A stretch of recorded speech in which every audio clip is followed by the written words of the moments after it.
నమస్తే మా Gulf news కి స్వాగతం. ప్రతిరోజు 6 దేశాల తాజా వార్తలు మీకు అందించబడతాయి.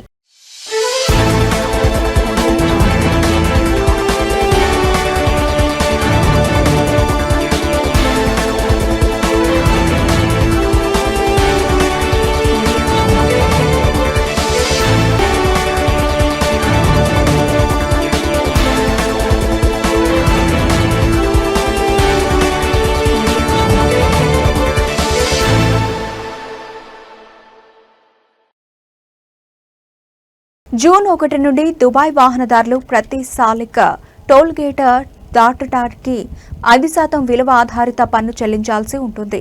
ఈ ఎమిరేట్లోని 10 టోల్ గేట్లను ఉపయోగించే యూఏఈ వాహనదారులు ప్రస్తుతం ఉన్న DH6 మరియు DH4 టోల్ రుసుములకు అదనంగా వ్యాట్ కూడా చెల్లించాల్సి ఉంటుంది. వ్యాట్ జూన్ 1, 2026 నుండి వర్తిస్తుంది. వాహనదారులు ప్రతి సాలిక్ టోల్ గేట్ దాటడానికి 5% వ్యాట్ చెల్లించాలి. సాలిక్ టోల్ గేట్ వినియోగ రుసుములకు అలాగే ట్యాగ్ యాక్టివేషన్ రుసుములకు కూడా వ్యాట్ వర్తిస్తుంది.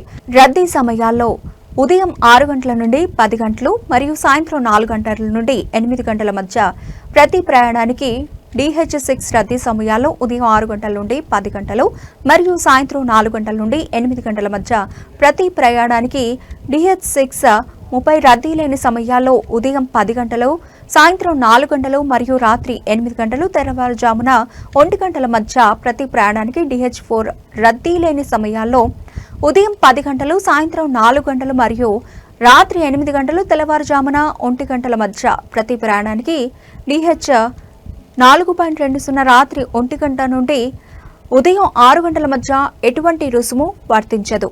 సాలిక్ కంపెనీ ప్రకారం వాహనదారుల నుండి వసూలు చేసిన వ్యాట్ మొత్తాన్ని వర్తించే యూఏఈ చట్టాలు మరియు నిబంధనలకు అనుగుణంగా ఫెడరల్ ట్యాక్స్ అథారిటీ FTAకి చెల్లిస్తారు. జూలై 1, 2022 నుండి మార్చి 31, 2026 వరకు ఉన్న టోల్ ఆదాయం మరియు సంబంధిత ఛార్జీలపై 5% వ్యాట్ను వెనకటి తేదీ నుండి వర్తింపజేసినట్లు సాలిక్ కంపెనీ మే 15న స్పష్టం చేసింది. ఫలితంగా సంబంధిత వ్యాట్ మొత్తాలు మరియు ఆలస్య చెల్లింపు జరిమానాలతో సహా FTAకి చెల్లించాల్సిన మొత్తం వ్యాట్ బకాయిలు సుమారుగా DH471 మిలియన్లకు చేరుకున్నాయి. FTA కారణంగా ఏర్పడిన రెట్రోస్పెక్టివ్ వ్యాట్ బాధ్యతను Dubai roots and transport authority తిరిగి చెల్లిస్తుందని సాలిక్ కంపెనీ తెలిపింది. అంటే గత వ్యాట్ బాధ్యతల కోసం వాహనదారుల నుండి ఎటువంటి రుసుము వసూలు చేయబడదు.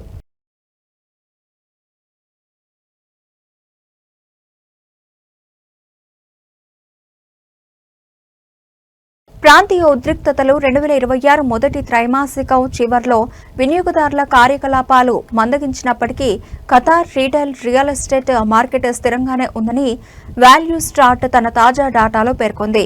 ఖతార్లో మొత్తం రీటైల్ సరఫరా 5.7 మిలియన్ చదరపు మీటర్ల గ్రాస్ లీజబుల్ ఏరియా ఉందని, ఇందులో ఆర్గనైజ్డ్ రీటైల్ వాటా 2.5 మిలియన్ చదరపు మీటర్లు మరియు అన్ఆర్గనైజ్డ్ రీటైల్ స్థలాలు 3.2 మిలియన్ చదరపు మీటర్లు ఉన్నాయని నివేదిక తెలిపింది. దేశవ్యాప్తంగా జరిగిన అనేక ప్రధాన కార్యక్రమాలు, ప్రదర్శనల మద్దతుతో త్రైమాసికం ప్రారంభంలో రీటైల్ కార్యకలాపాలు విస్తరించాయని వాల్యూ స్టార్ట్ పేర్కొంది. వీటిలో ఖతార్ అంతర్జాతీయ ఫుడ్ ఫెస్టివల్, ఊరేడు వారి Doha marathon, web summit Qatar, match for hope వంటివి ఉన్నాయి. ఇవన్నీ వినియోగదారుల రాకపోకలు మరియు రీటైల్ ఖర్చులను పెంచడానికి దోహదపడ్డాయని నివేదిక పేర్కొంది. ఈ త్రైమాసికంలో అనేక కొత్త అంతర్జాతీయ మరియు ప్రాంతీయ రీటైల్ బ్రాండ్లు కూడా మార్కెట్లోకి ప్రవేశించాయి. లండన్కు చెందిన సూపర్నోవా సెంట్రోమాల్లో ప్రారంభం కాగా, సౌదీ అరేబియాకు చెందిన డెరాహ్ పర్ఫ్యూమ్స్ సిటీ సెంటర్లో ప్రారంభమైంది. Retail chain flying tiger mall of ఖతార్లో అదనపు అవుట్లెట్ను ప్రారంభించింది. ఫ్రెంచ్ బేకరీ మరియు cafe brand Maison Kayser Doha ఒయాసిస్లో ఖతార్లో తన మొదటి శాఖను ప్రారంభించింది. ఇక షాపింగ్ సెంటర్ రెంట్స్ త్రైమాసిక ప్రాతిపదికన స్థిరంగా ఉన్నాయని, మధ్యస్థ నెలవారీ అద్దెలు చదరపు మీటర్కు సగటున QR 178.8గా ఉన్నాయని నివేదిక హైలైట్ చేసింది. అయితే గత సంవత్సరం ఇదే కాలంతో పోలిస్తే అద్దెలు 2% తగ్గాయి. 2026 మొదటి త్రైమాసికంలో దోహాలోని వీధి రీటాల అద్దెలు గత ఏడాదితో పోలిస్తే 4% తగ్గాయి. రాజధాని వెలుపల రెంట్స్ త్రైమాసికానికి 2% మరియు సంవత్సరానికి 5.2% తగ్గాయని తెలిపింది. దోహాలోని చాలా ప్రాంతాల్లో రీటైల్ రెంట్స్ త్రైమాసిక ప్రాతిపదికన స్థిరంగా ఉన్నాయి. అయినప్పటికీ అల్-సద్, దఫ్నా, ముంతజా మరియు వెస్ట్ బే వంటి ప్రాంతాల్లో 5% వరకు వార్షిక తగ్గుదలలో నమోదైనట్లు ValuStrat research head Anum Hasan వెల్లడించారు.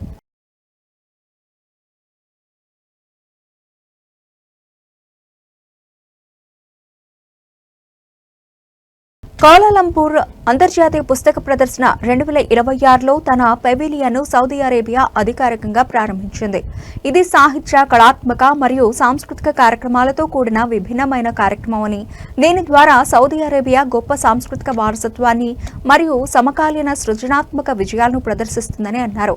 సాంస్కృతిక మంత్రిత్వ శాఖ ఆధ్వర్యంలో పనిచేస్తున్న సాంస్కృతిక కమిషన్లలో ఒకటైన సాహిత్యం, ప్రచురణ మరియు అనువాద కమిషన్ ఈ భాగస్వామ్యానికి నాయకత్వం వహిస్తోంది. జూన్ 7 వరకు కౌలాలంపూర్లోని వరల్డ్ ట్రేడ్ సెంటర్లో జరిగే ఈ ఫెయిర్లో ప్యానెల్ చర్చలు, కవితా ఈవినింగ్స్, సౌదీ రచయితలు మరియు మేధావుల ప్రసంగాలతో కూడిన ఒక సమగ్ర సౌదీ సాంస్కృతిక కార్యక్రమం ఉంటుందన్నారు.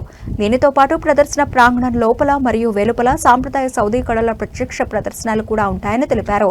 ఈ పెవిలియన్ చారిత్రాత్మకంగా సౌదీ రచనలను, సౌదీ పురావస్తు కళాఖండాల ప్రతిరూపాలను ప్రదర్శించే వారసత్వ ప్రదర్శన ద్వారా సౌదీ సంస్కృతి యొక్క వైవిధ్యాన్ని చాటి చెబుతుందని అధికారులు వెల్లడించారు.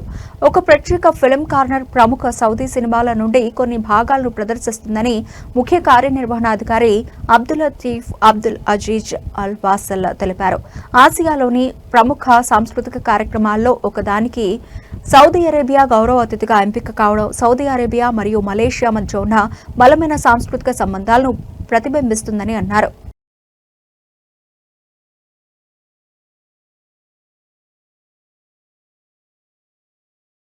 ఒమన్లో ఎండలు దంచి కొడుతున్నాయి. పలు ప్రాంతాల్లో ఉష్ణోగ్రతలు 48 డిగ్రీల సెంటీగ్రేడ్ మార్కుకు చేరుకోవడంతో ప్రజలు బెంబేలెత్తిపోతున్నారు. సివిల్ ఏవియేషన్ అథారిటీ విడుదల చేసిన డేటా ప్రకారం గత 24 గంటల్లో దిమావా అల్ థాయిన్లో 47.6 డిగ్రీ సెంటీగ్రేడ్ అత్యధిక ఉష్ణోగ్రత నమోదైంది.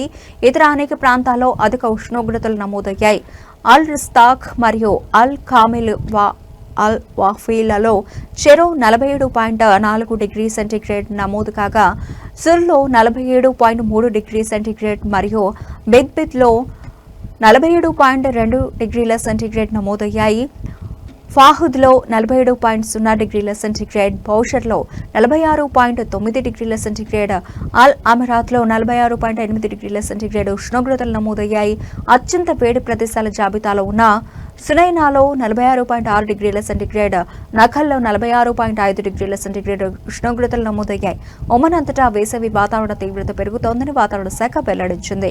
రాబోయే రోజుల్లో వేడి పరిస్థితులు కొనసాగే అవకాశం ఉన్నందున అవసరమైన జాగ్రత్తలు తీసుకోవాలని, మధ్యాహ్నం వేళలో ఎక్కువసేపు నేరుగా ఎండలో ఉండకుండా ఉండాలని, అలాగే తగినంత నీరు తాగాలని వాతావరణ శాఖ అధికారులు సూచించారు.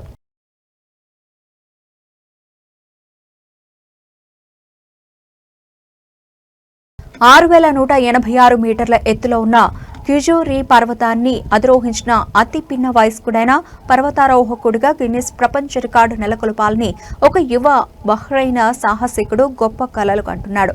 ఐర్లాండ్ బహ్రెయిన్లోని రాయల్ కాలేజ్ ఆఫ్ సర్జన్స్లో వైద్య పట్ట అభ్యసిస్తూ ఉన్న అలీ అహ్మద్ షకీబ్ గత సంవత్సరం కేవలం 18 ఏళ్ల వయసులోనే నేపాల్లోని ఖుంబు ప్రాంతంలో ఉన్న ఈ శిఖరాన్ని అధిరోహించాడు. ఇది అత్యంత కష్టతరమైన మరియు సాంకేతికమైన యాత్రల్లో ఒకటి అని మనామాకు చెందిన ప్రస్తుత 19 ఏళ్ల వయసున్న ఆ యువకుడు తెలిపాడు. తాను 18 సంవత్సరాల 7 నెలల 16 రోజుల వయసులో క్యుజోరీ పర్వతాన్ని అధిరోహించిన అతిపిన్న వయస్కుడిగా గిన్నిస్ వరల్డ్ రికార్డు కోసం ప్రస్తుతం దరఖాస్తు చేసుకునే ప్రక్రియలో ఉన్నట్టు అతడు వెల్లడించాడు. ప్రస్తుతం ధృవీకరణ ప్రక్రియ కొనసాగుతోందని, అధికారికంగా ఆమోదం లభిస్తే ఈ ఘనత బహ్రెయిన్కు సంబంధించిన పర్వతారోహణ రంగంలోని మొట్టమొదటి ప్రధాన గిన్నిస్ వరల్డ్ రికార్డుల్లో ఒకటిగా నిలిచే అవకాశం ఉందని అలీ తెలిపాడు. వైద్యుడు కావాలనుకుంటున్న అతడి శిఖర యాత్ర 14 ఏళ్ల వయసులోనే ప్రారంభమైంది.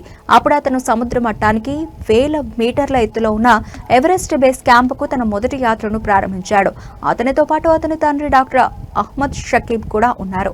ఆయన ఒక రిటైర్డ్ ప్లాస్టిక్ మరియు బర్న్ సర్జన్ మరియు 1990 నుండి సుమారు 30 సార్లు ఈ పర్వతారోహణను సాహసోపేతంగా పూర్తి చేశారు.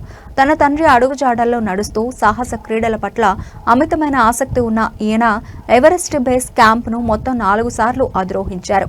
ఆయన చేసిన ఇతర ప్రధాన యాత్రల్లో 5642 మీటర్ల ఎత్తులో ఉన్న మౌంట్ ఎల్బ్రస్, 6119 మీటర్ల ఎత్తులో ఉన్న లోబుచే మరియు 6189 మీటర్ల ఎత్తులో ఉన్న మౌంట్ ఐలాండ్ పీక్ ఉన్నాయి.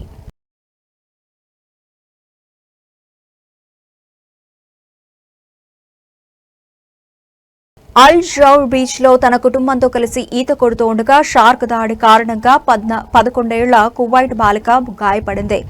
ఆ బాలిక సముద్రంలో ఆడుకుంటూ ఉండగా ఒక చిన్న రీవ్ షార్క్ ఆమెపై దాడి చేసినట్లు ప్రత్యక్ష సాక్షులు తెలిపారు. ఈ దాడిలో ఆ బాలిక గాయపడినప్పటికీ ప్రాణాలతో బయటపడింది. ఈ ఘటన బీచ్ కు వచ్చిన వారిలో తీవ్ర భయాందోళనలను రేకెత్తించింది. చాలా మంది నీటి నుంచి బయటకు పరుగులు తీశారు. వెంటనే అత్యవసర సేవలకు సమాచారం అందించగా గాయపడిన బాలికకు వైద్య సహాయం అందించడానికి అంబులెన్స్ సిబ్బంది ఘటనా స్థలానికి చేరుకున్నారు. ఆ బాలికను చికిత్స కోసం తరలించగా అధికారులు ఈ ఘటనకు సంబంధించి విచారణ ప్రారంభించారు. అయితే ఈ ఘటనపై ఇంకా అధికారికంగా వివరాలు వెల్లడి కావాల్సి ఉంది.